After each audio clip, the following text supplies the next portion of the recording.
Good morning friends. இந்த வீடியோவில் நாம் பார்க்க போகிறது ஜோஹன் வோல்ஃப்கேங் வான் கெத்தே. கெத்தே அப்படின்னு தெரிஞ்சுக்கிட்டா போதும். GOETHE கெத்தே. இவருடைய முழு பெயர் ஜோஹன் வோல்ஃப்கேங், WOLFGANG, வோல்ஃப்கேங் வான் கெத்தே. இவர் எழுதின ஒரு போம் தி வயலட் என்கின்ற ஒரு poem. Violet is a kind of flower. அது ஒரு அழகிய மலர். அந்த மலர் எல்லோருக்குமே தன்னை யாராவது ரெக்கக்னைஸ் பண்ணணும். தன்னை இப்போ எங்காவது 10 பேர் இருக்கிற இடத்துல யாராவது உங்களை அடையாளம் தெரிந்து உங்கள்கிட்ட வந்து பேசினாங்கன்னு வச்சுங்களேன், யூ வில் பி ஹாப்பி. நமக்கு மகிழ்ச்சியாக இருக்கும். That's a recognisation. நீங்கள் ஒரு இடத்திற்கு செல்லும் போது உங்களை அடையாளம் தெரிந்து கொள்பவர்கள் நிறைய பேர் இருந்தாங்கன்னா உங்களுக்கு மகிழ்ச்சியாக இருக்கும்.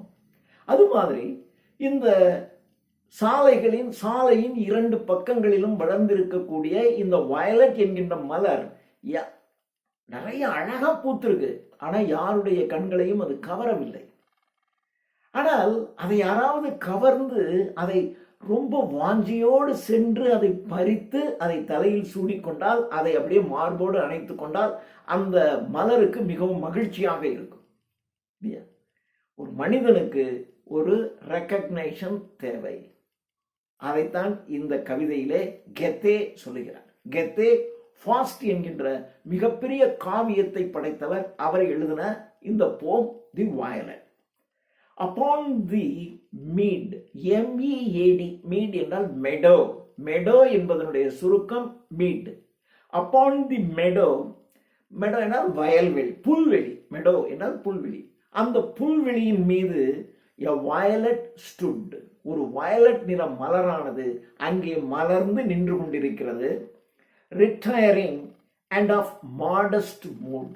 ரிட்டையரிங், அதனுடைய வாழ்நாள் முடிகின்ற தருவாயில் இருக்கிறது. அந்த மலர் மலர்ந்து அழகா இருக்கு. ஆனா இன்னும் சிறிது நேரத்துல அப்படியே கொஞ்சம் வாடி உதிர்ந்து போயிடும். அந்த முதிர்ந்த நிலை தன்னுடைய முழு கவர்ச்சியும் முழு அழகும் அது காட்டிக்கொண்டு நின்று கொண்டிருக்கிறது. இன்னும் சிறிது நேரங்களில் சில மணி நேரங்களிலே அதனுடைய வாழ்க்கை முடிய போகிறது. ரிட்டையரிங், அது ரிட்டையர் ஆக போகுது. அண்ட் ஆஃப் மாடஸ்ட் மூட், அதனுடைய மூடு அதாவது ஒரு ஹிலேரியஸ் மூட், அப்படின்னா ஒரு மகிழ்ச்சியான மூடு. அப்படி ஒரு சாரோஃபுல் மூட் என்றால் துன்பமான மனநிலை. ஆனா அப்படி இல்லை, ஒரு மாடஸ்டா அப்படி இருக்கு. யாராவது அதை அடையாளம் கண்டு கொண்டு அழகான பூ இருக்கே அப்படின்னு போனா அதுக்கு சந்தோஷமா இருக்கும். கொஞ்ச நேரத்துல வாட போகுது, அழிய போகுது. ஒரு மாடஸ்ட் மூட்ல இருக்கு. இன் ட்ரூத், உண்மையை சொல்ல போனால் a violet fair, the violet flower is a fair, it's a beautiful flower. In truth, a violet fair. Then came a youthful shepherdess. உண்மையில அது ஒரு அழகான மலர் தான். அங்கே பிறகு சிறிது நேரம் கழித்து அங்கே ஒரு அழகான ஷெப்பர்டஸ். ஷெப்பர்டஸ் என்றால் இடைச்சி, ஆடு மாடுகளை மேய்த்து கொண்டிருப்பவர் shepherd. Jesus Christ is a shepherd. அவர் எந்த ஆடு மாடுகளை மேய்க்கிறார்? இந்த மனித குலத்தை மேய்த்து கொண்டிருக்கக்கூடிய மேய்ப்பன் அவர், அந்த ஷெப்பர்ட். அது மாதிரி ஆடு மாடுகளை மேய்க்கிறவர் ஷெப்பர்ட். அந்த ஷெப்பர்டுடைய மனைவி அவளும் ஆடு மாடு மேய்க்கின்றவள் தான் அவள் ஷெப்பர்டஸ். அங்கே ஒரு அழகான ஷெப்பர்டஸ் ஒருத்தி வருகிறாள். தென் கேம் ஏ யூத்ஃபுல், நல்ல ஒரு இளமை ததும்புகின்ற ஒரு அழகான ஒரு ஷெப்பர்டஸ் வருகிறாள். அண்ட் ரோம்ட் வித் ஸ்ப்ரைட்லி ஜாய்ஸ், அப்படியே அலைந்து திரிந்து கொண்டிருக்கிறாள். அவளுக்குன்னு இப்போ நமக்கு 1ஆம் தேதி என்ன செய்யணும், 10ஆம் தேதி என்ன செய்யணும், ஃபீஸ் கட்டணும், அதை பண்ணணும், இதை பண்ணணும், 1000 கமிட்மெண்ட்ஸ் இருக்கும். ஆனால் அவளுக்கு அப்படியெல்லாம் ஒன்றும் இல்லை. அப்படியே ரொம்ப சந்தோஷமாக ஜாலியாக மகிழ்ச்சியாக அப்படியே அலைந்து திரிந்து கொண்டிருக்கிறார். எதிர்காலத்தை பற்றியும் பெரிய வருத்தமோ கவலையோ இல்லை. ஆனால் என்ன, அவளுக்கு பெரிய மாட மாளிகை கூட கோபுரமான ஒரு அழகான செல்ஃபோன் அதை வச்சுக்கணும், அவளுக்கு எதுவும் கிடையாது. வீட்டுக்கு போனால் தூங்குறதுக்கு ஒரு இடம் இருக்கு, போனால் சாப்பிடணும் அது இருக்கும். அதனால் அவளுக்கு எதை பற்றியோ பேர் ஆசையும் இல்லை. அதனால் அவள் மகிழ்ச்சியாக அங்கே தெரிந்து கொண்டிருக்கிறாள். Then came a youthful ஷெப்பர்டஸ் and ரோம்டு, அலைந்து திரிந்து கொண்டிருக்கிறாள். வித் ஸ்ப்ரைட்லி ஜாய், அப்படியே துள்ளி குதித்து மகிழ்ச்சியாக இங்கும் அங்குமாக ஓடி தன்னுடைய ஆடு மாடுகளை மேய்த்து கொண்டிருக்கிறாள். ஜாயஸ்னஸ் அண்ட் பிளிக்லி, அண்ட் பிளித்னா பேரின்பம் அர்த்தம். பிளிஸ் பேரின்பம். பிளிஸ்லி ஊட், என்ன பண்ணவே, அதாவது இந்த உலகத்தில் இன்பமும் துன்பமும் மாறி மாறி வரத்தக்கது. ஸோ அவள் பேரின்ப நிலையிலே மகிழ்ச்சியாகவும், ஆனால் அதே சமயத்துக்குள்ள உள்ளுக்குள்ள எல்லாருக்குமே இருக்கும். நீங்கள் எவ்வளோதான் மகிழ்ச்சியாக இருந்தாலும் உள்ளுக்குள்ள ஏதோ ஒன்று ஒரு சின்னதாக ஒரு வருத்தம் ஓடிக்கிட்டு இருக்கோம். ரொம்ப ஆழமான வருத்தத்திற்குள் இருந்தால் கூட ஒரு உள்ளுக்குள்ள ஒரு சின்ன ஒரு துள்ளல் இருக்கும். அண்ட் பிளிக்லி ஊய்ட் ஹூ கரோல்ஸ் ஸ்வீட் த ஏர், அவள் ஒரு இனிமையான பாடல் ஒன்றை பாடுகிறாள். கரோல் என்றால் இறைவனை வழிபட்டு பாடுகின்ற பாடல். கிறிஸ்மஸ் கரோல் என்று சார்ல்ஸ் டிக்கன்ஸ் ஒரு நாவல் எழுதியிருக்கிறார். ஒரு கரோல், ஒரு பாடல் ஒன்றை, அப்படியே ஒரு பாட்டு பாடுறோம் அப்படின்னா மனசுக்குள்ள ஒரு மகிழ்ச்சியும் துள்ளலும் இருந்தால்தான் பாட முடியும். ஹூ கரோல்ஸ் ஸ்வீட் த ஏர், அவள் பாடுகின்ற அந்த பாடலானது அப்படியே இந்த காற்று முழுமையும் இனிமையாக்கி கொண்டிருக்கிறது. இப்போ அந்த வயலட் பார்க்குது, ச்சே என்ன மகிழ்ச்சியா அழகா ஒரு இடைச்சி வருகிறாள் என்று தாட் த வயலட். அந்த வயலட் நிற மலர் நினைத்து சிந்திக்கிறது. had I been far but the smallest movement, even far but the smallest movement, even nature's most beauteous flower. அது தன்னை நினைத்து பார்க்கிறது. I had been, நான் இப்படி இருந்திருக்கிறேன். far but the smallest moment, ஒரு மிக குறுகிய காலத்திலாவது ரொம்ப அழகாக இந்த இடத்தை அழகுபடுத்தி இந்த இடத்தை மகிழ்ச்சிக்குரியதாக நான் மாற்றிக்கொண்டு இருந்திருக்கிறேன். காலையில மலர்ந்திருக்கும், அப்படியே அந்த இடம் பூரா அழகா இருக்கும், எல்லோருடைய கண்களையும் கவருகின்ற மாதிரி இந்த இடத்தை நான் அழகுபடுத்தி அந்த இடத்தை நறுமணங்களினால் நிரப்பி கொஞ்ச நேரம் நான் மகிழ்ச்சியா இந்த இடத்தை நான் வச்சிருந்திருக்கேன். thought the violet, had I been for but the smallest moment, கொஞ்சோண்டு நேரம் தான், even nature's most beauteous flower, இந்த இயற்கையின் மிக அழகிய மலராக நான் சிறிது நேரம் இருந்திருக்கிறேன். beauteous flower, till gathered by my love and pressed when weary against her gentle breast for even அப்படி அழகா இருந்து இந்த இடத்தை மகிழ்ச்சியாக வைத்திருந்திருக்கிறேன் நான்.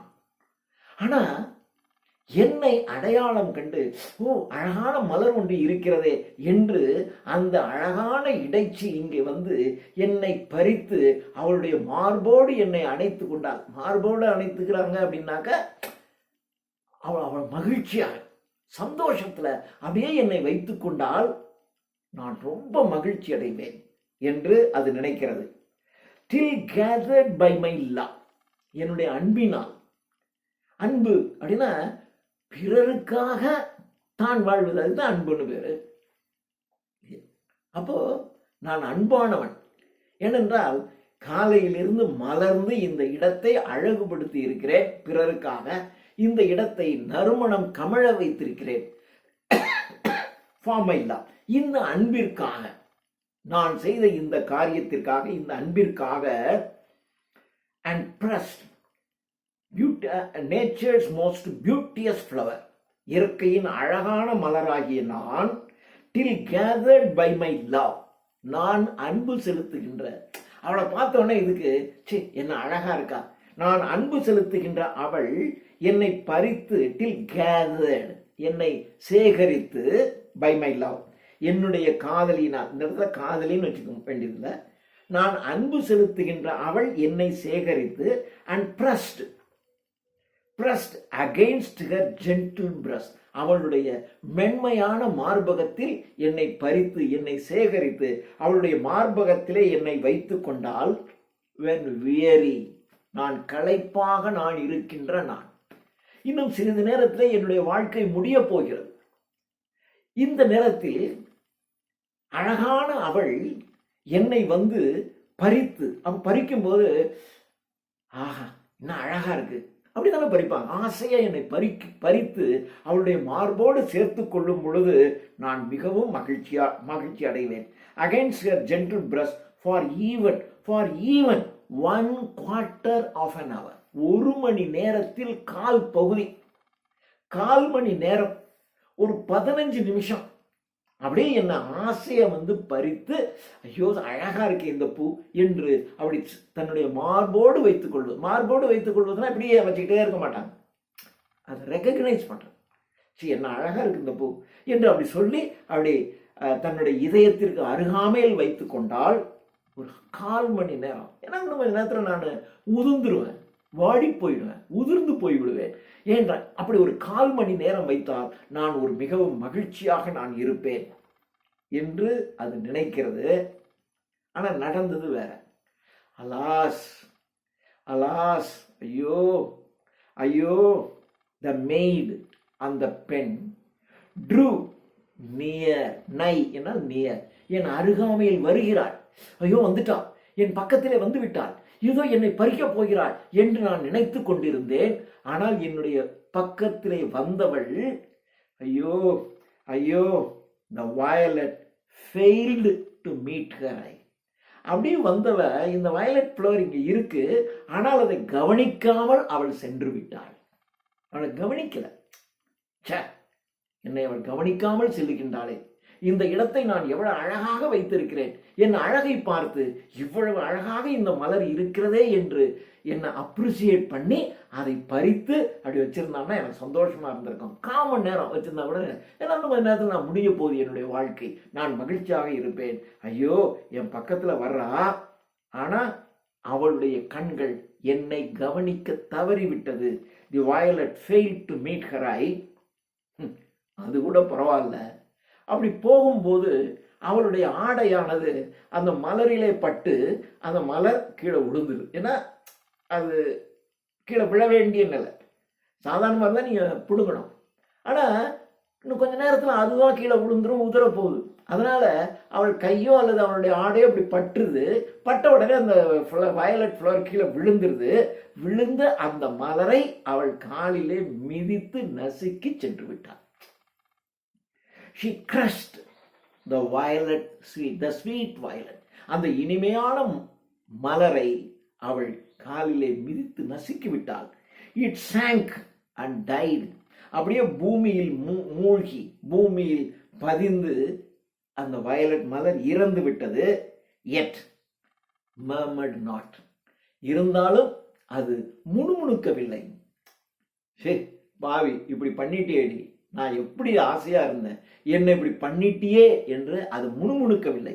Yet she did not murmur. அது முணுமுணுக்கவில்லை. And if I die, and அதுக்கு பதில் அது என்ன செஞ்சுச்சு? If I die, நான் இறந்து போனால், oh happy Lord, for her I die. நான் இறந்து போகிறேன். யாருக்காக? அவளுக்காக நான் இறந்து போகிறேன். For her I die.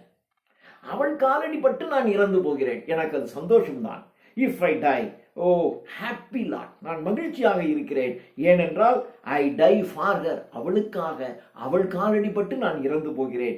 And at her very feet, அவளுடைய கால் என்னை மிதித்து நான் இறந்து போகிறேன், நான் மகிழ்ச்சியாக இருக்கிறேன் என்று வயலட் என்ற மலர் கூறுவதாக கெத்தே எழுதியிருக்கக்கூடிய பாடல் தி வயலட். Thank you.